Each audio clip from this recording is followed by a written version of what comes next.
এসে গেছি আজকের খাওয়া দাওয়া নিয়ে। আজ সকাল সকাল উঠে গেছিলাম। অনেক অনেক মিটিং ছিল অফিসের। উফ, আর পারি না। সকালে ওটসে একটু দই, একটু নুন আর ছোলার তরকারি দিয়ে ব্রেকফাস্ট করলাম।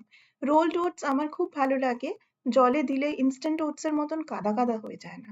আপনারা ট্রাই করতে পারেন। মাঝে মাঝে দই ওটস আর বাদাম, কারি পাতা আর লঙ্কার ফোড়ন দিয়ে খুব ভালো লাগে খেতে। অনেকটা সাউথ ইন্ডিয়ান কার্ড রাইসের মতন, কিন্তু ওটস দিয়ে। লাঞ্চে ছিল আরেকটা আমার ফেভারিট, ডিম ভাত। আর রুটি ফুলকপি পানিরের তরকারি ছিল। হ্যাঁ হ্যাঁ জানি, আগেও বলেছি রুটি চিবোতে আমার খুব বিরক্তি লাগে, কিন্তু এই একটা বেচারা রুটি ছিল, কেউই খাচ্ছিল না বাড়িতে, তাই একটু মায়া হলো। বিকেলে এক কাপ দার্জিলিং ফ্লাশ খেলাম, ফার্স্ট ফ্লাশ চা। এইটা আমি আসাম গিয়েছিলাম, ওখান থেকে গুডরিকের দার্জিলিং টি নিয়ে এসেছিলাম। সত্যি ভালো। হ্যাঁ, আসাম গিয়ে কেউ দার্জিলিং টি কেন কিনবে জানি না, কিন্তু আমি কিনেছি। সত্যিই ভালো। আর রোস্টেড মাখানা খেলাম। এই মিস্টার মাখানার রোস্টেড পুদিনা মাখানাটা খুব টেস্টি, ঝাল ঝাল, ক্রিস্পি, চায়ের সাথে জমে গেছে। আপনারা ট্রাই করবেন প্লিজ।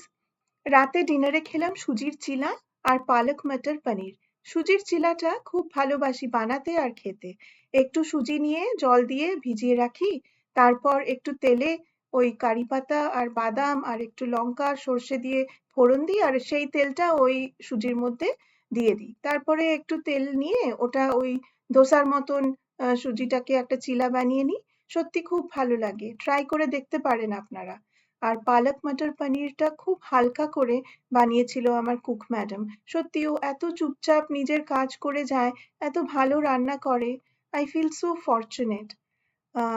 এনিওয়ে, এইটুকু থাক আজকে, বাকিটা কালকে হবে। বাই।